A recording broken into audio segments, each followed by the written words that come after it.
folks. That's a live view of Skagit Beach. Now we're on Cape Cod, where we are producing the show from, and Cape Cod has the ocean side and the bay side, and that's a picture of the bay side. So if you were to be able to see farther out there, you would see actually Boston, P-Town in Boston. That's looking pretty much north, that viewpoint. Anyway, welcome to the show, and welcome to the market. Let's get right into it here. And what we can see here is the a little bit before the open, and we have NASDAQ down 184. We've got another down day coming in today. However, we had an update yesterday, and there are signs that the market may be bottoming out, and it's not very dramatic, and it seems like it's going to be a slow, tough grind back up. It's not the kind of thing where that we've seen so many times before. You know, we're so used to seeing the market come and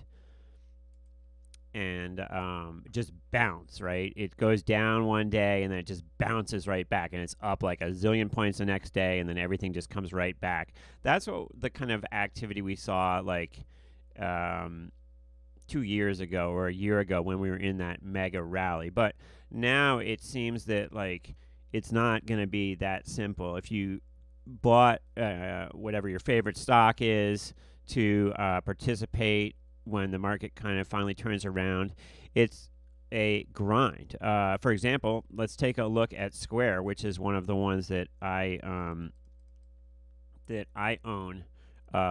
and looking for a bounce in the market. And you can see, let's go to a 20-day chart, and you can see just the last few days, up, down, up one day, down the next day, still in a downtrend. So not clear if we will move lower from here, but you do see that it's trying to correct itself, right? You know, you have an up day here, a down day, an up day, and two up days, and then today appears to be opening down. But if we do look at some of the major indices, you can see we're a little off the lows here. This is the E-minis, for example, but still in a downtrend, right? NASDAQ. And let's talk volatility, because volatility is about how much stuff moves around. A lot of times people think of volatility just as, or the VIX just as, well, when the market goes down, the VIX goes up. And that's kind of oversimplifying things, obviously, because volatility is just how much stuff moves around. It's not directional. And so if we just start to move sideways here, or if the velocity of which we're moving lower slows down, then vol comes in. And we can see, if we look at the VIX chart here, we can see that and we kind of need to back this up a little bit. Let's go to charts here. And let me get out of the way again. We can see that, well, it's kind of in a range right now, right? If you looked at it sort of on this chart, it looks like it's sort of building. But if you back it out even further, you can see that, as we know, the VIX just sort of oscillates, right? And this being, of course, the sort of beginning of COVID here, and then we had this whole period here where we were just kind of coming down off of COVID, right? That was this whole period here from, it's like 6-month period of just a downtrend off of COVID, and then you can see kind of a move up here, but we're off the highs here, right? The highs were over here kind of in January of 22, and we're kind of just in a holding pattern here with the VIX, but the market during this period is actually going lower, but the VIX is not making new highs because the velocity of which we're moving lower has sort of slowed down. So let's see if we can I want to try to pull up. Let's move this out of the way here. I want to try to pull up on studies. We can plot this next to the market. So if we go versus the SPX, all right, you can see the market moving lower here, and yet VIX kind of sort of range bound, even though the market's moving lower, and that's because it's kind of become just this kind of steady grind lower. And we could actually see if the market moves sideways or just continues to slow down the amount that it's going lower, we could see volatility just come in even more and actually get down to like 20, even though the market has not rallied or recovered. And that's kind of like the sort of like the worst case scenario for retail. And I've had this discussion with, and a lot of people kind of disagree with me on this, but what we've seen during other periods, for example, in 2000 when the market sold off, is that just we've seen the retail paper just dry up. Now, the revolution in technology that's made the CBOE and other options exchanges have record volume in the last years has really been a game changer in that the public and retail paper is not only smarter, but higher volume and more involved than ever before. So many people would push back on me when I say that paper can dry up here, but I still think that's a possibility that the public, a lot of the public is going to throw up their hands and say, you know, I'm going to move on to some other pursuit. We know that a whole generation of people who are long crypto have gotten crushed, right? And so the extra dollars that they have to sort of play have disappeared. And when you have a situation where volatility comes in and there's less paper, lower volatility means kind of less movement in the stocks and less action, and that all results in less interest by the public. So be careful when you're trading equities, especially if you're trading thinner traded equities, because there is a possibility at this moment of liquidity issues. That meaning the markets get wider, it's hard to get out of stuff that you're in. We see less volume. People just kind of give up on the stock market for a while, right? Because it's down, it's in the doldrums, it's not bouncing back, and people are just frustrated and they've lost money, so they don't want to play as much. When stuff is like making all-time highs and moving all around, and then people are more interested in playing. But I would be aware of the dynamic here that the market's down. It might have bottomed, but it's not this dramatic event where we just rally off the lows and we bounce all the way back to the highs again. It's more like just grinding, one day lower, one day higher, one day lower. Slowly, the rate at which we move lower maybe is slowing. It might turn around from here, but it is entirely possible. You know, we talk all the time about this having some sort of a capitulation event, and this is more, I think, it doesn't apply as much when you've got months of moving lower. It more applies when you've got a day or two of moving lower, but where everyone just sort of gives up on the market and it starts to accelerate to the downside, and you see a huge down day, and then the market bounces off of that. Kind of the opposite has been occurring lately, which is that stuff is just kind of grinding lower. It's one day up, 2 days down type thing, and many people I know have jumped in and said, "Oh wow, you know, Netflix is down here," or you know, Netflix below 200, or Tesla below 700. I'm going to jump in and play for the bounce here, and you might see a bounce one day, and then the next day it just gives it back plus more. and it's frustrating and it's hard to deal with, but that's just kind of the market that we're in, and we kind of need to adjust for that. So how to play it? Well, you could play by shorting some sort of volatility, some vega, right? Vega being volatility, and more specifically, maybe looking at something that's like 6 months out, and saying maybe like 6 months out of the money calls or out of the money puts type situation, and saying, you know what, this market is going to enter the doldrums and it's going to move sideways, or it's going to be range bound for a while. So I will sell some far out of the money options that have some meat to them. You don't want to be selling just dollar cheap options, I don't think. Now, some people are have strategies of selling dollar cheap options and are successful at doing that.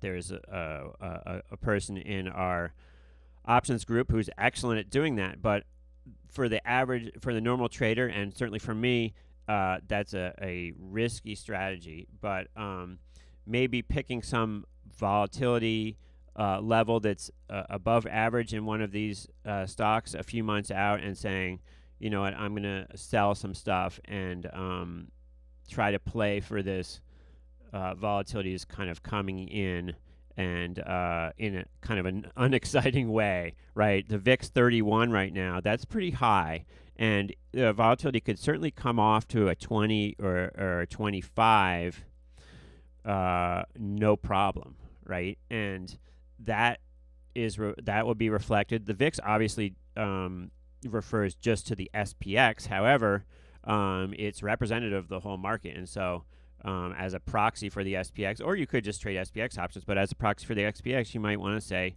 I'm going to sell a little bit of midterm volatility here and play for this to kind of the vol to come back in. And like I said, it's not going to take necessarily a rally in the market for volatility to come off. It just takes the velocity of us moving lower slowing, and us ending range bound. Now, there's always more upside than downside in the market, because the downside is finite, right? You can't go below zero, and upside is infinite. So it's nothing new to say that there's more upside than downside. I have certainly been one who does not spend all my time owning stocks. Most of the public spends is always long some percentage of stocks, and I've not always been that way, but certainly here, where we're well off the highs, I own some stocks. However, my dad made a good point yesterday when I was talking to him, which is that the major indices are only off a little bit, right? The sell-off that's occurred in the E-minis only brings us back to the beginning of 2021. And if we look here, you can see in the chart, okay, here's the E-minis. If we follow this line back to when was it last here? Well, it was beginning of 2021, right? So whereas Netflix is down from 700 to 170 and has lost, 2/3 of its value, whereas Square is down from 289 to 60, has lost a huge percentage of its value, whereas Wayfair is down from 369 to 44, has lost a huge percent of its value. I don't even know if Lulu has lost its value. Lulu is still up there. Whereas some of these huge names have lost a lot of their value. Here's RH. The overall market has only given back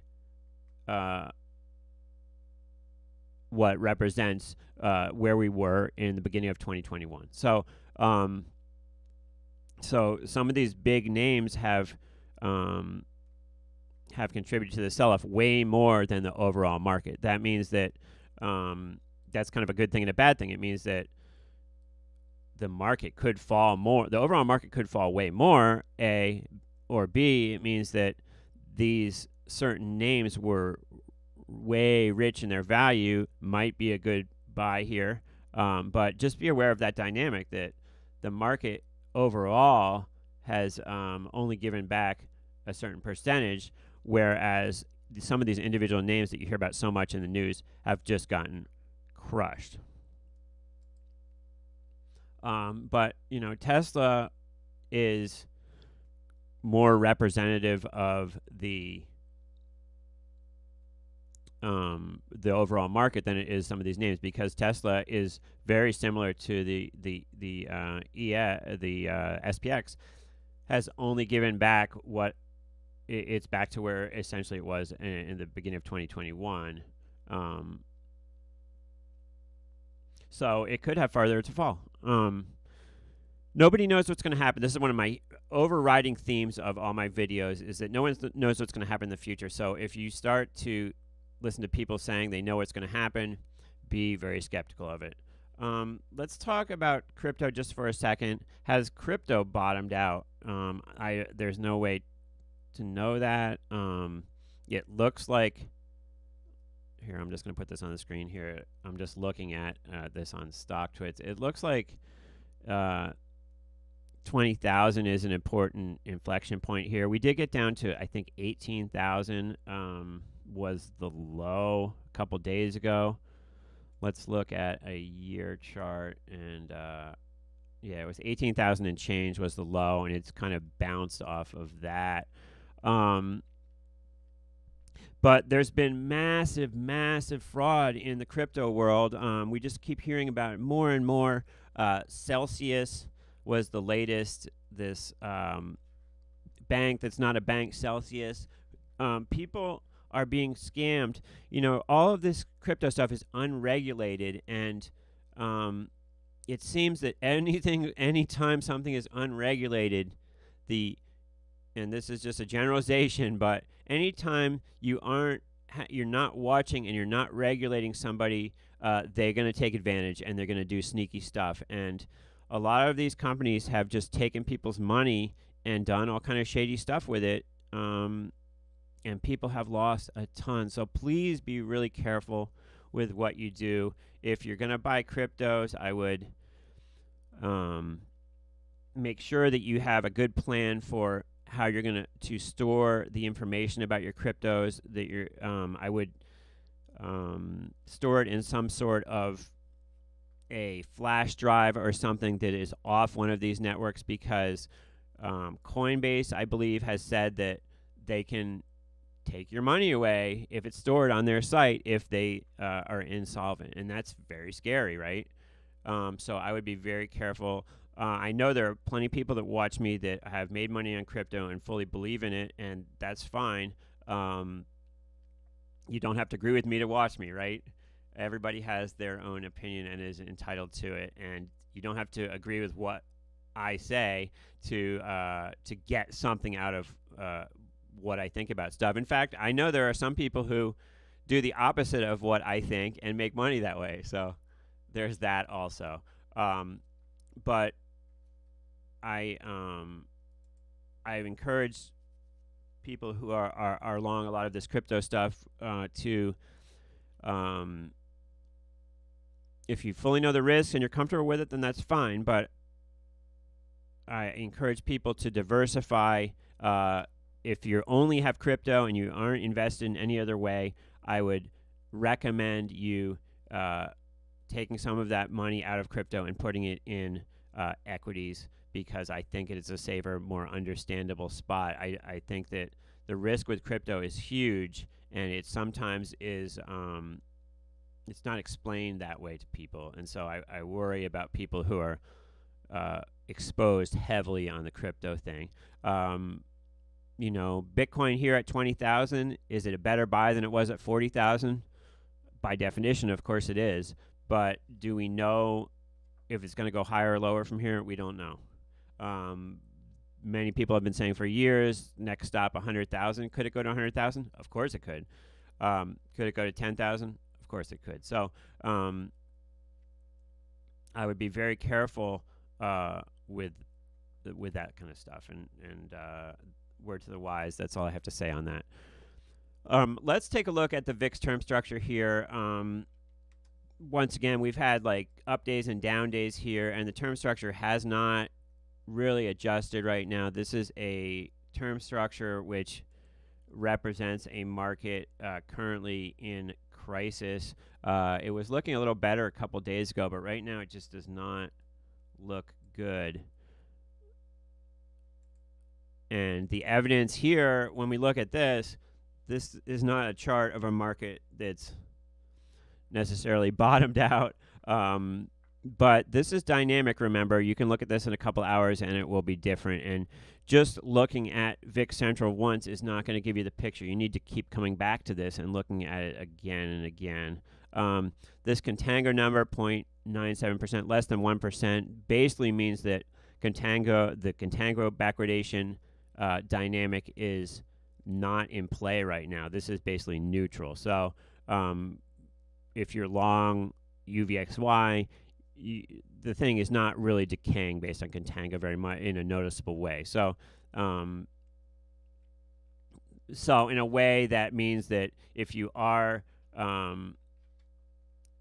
trying to make a bet that the volatility is going to move higher, you're safer to buy Uvxy at the moment than you would be if it, when it's 15% contango and it's just decaying like crazy. However, we're already pretty high in the VIX, so the upside is less than it would be if the VIX was like a 9 or an 8. Now, I know that's obvious, but sometimes stating the obvious is what people need to hear. When we see the VIX get below like a 11 or a 10, and it's like a coiled spring, and it could pop and easily double. Here, it would be very difficult for the VIX to double from 30, right? 30 to 60 would be very difficult. It would take a major black swan event for that to happen. It is possible, of course, but it would take an awful lot for the VIX to double from here. So be aware of that. If we do look at a chart of Uvxy, let's do that real quick here. Let me get out of my live view of the beach. There's people out there. Been there for a while. Let's see. And go back to our charts.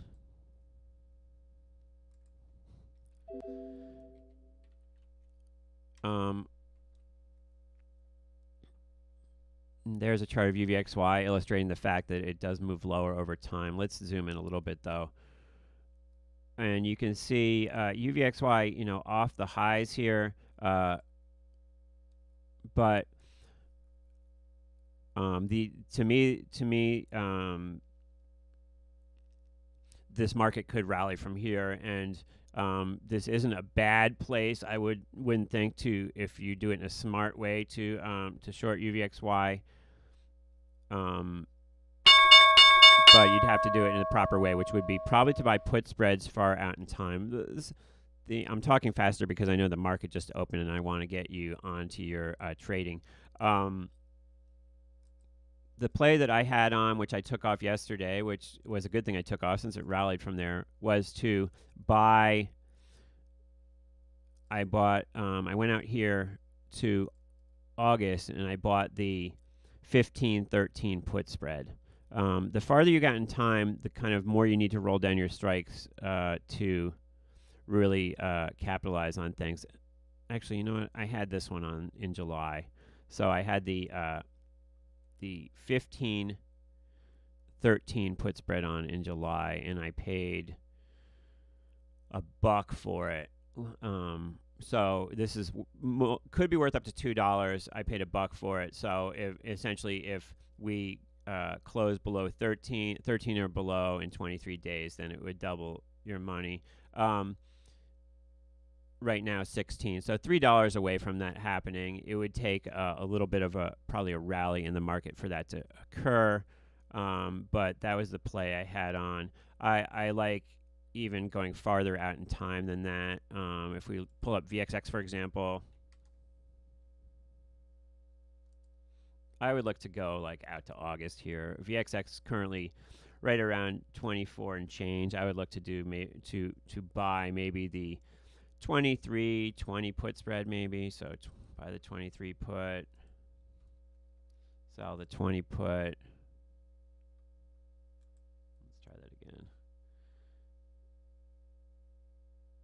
Buy the 23 put. Sell the 20 put. It's potentially worth $3. You could pay maybe $160, $165 for it, and look to for volatility. For volatility to come in, and B, for the effects of contango to kick back in, because we do expect the term structure to kind of right itself and go back into contango. Maybe not of a huge amount of contango, but let's say a target of maybe 5%. If we start to recover a little bit, or if we just enter kind of a trading range where we're just kind of bouncing up a day, down a day type thing. It feels like the market is kind of slowly moving into more of a range than just a straight sell-off. And so I like something like that, like the August 2320 put spread in VXX to take a look at. We haven't talked about GameStop in a bit. I've been laying off of this, which is good because it's been rallying, and I generally am on the short side of things. I don't. My bearishness in this has not really panned out lately, and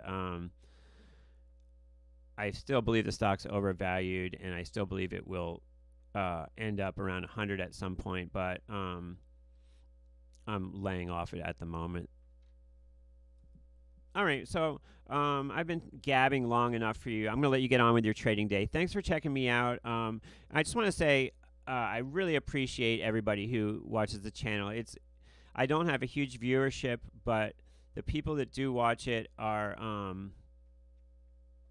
awesome, and you reach out to me, and I have some long-term viewers, and I really appreciate you. It feels like you're part of my family at this point because we've been together for a while. You know, this channel has been going on for some time, and I've made some great friends on here, or people who I consider to be friends, and some great acquaintances. So thanks for sticking with it. I'm always interested to hear from you. So if you want to talk to me, reach out to me on Twitter or Facebook, or just in the comment section here. I appreciate anybody leaving comments. You know all that YouTube stuff. Please subscribe, leave a comment, support me on Patreon, or become a member of the channel. I appreciate all your support, and I'll see you in the next video. Great luck with trading today.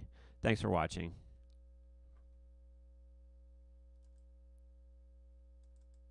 You're watching Famous Game.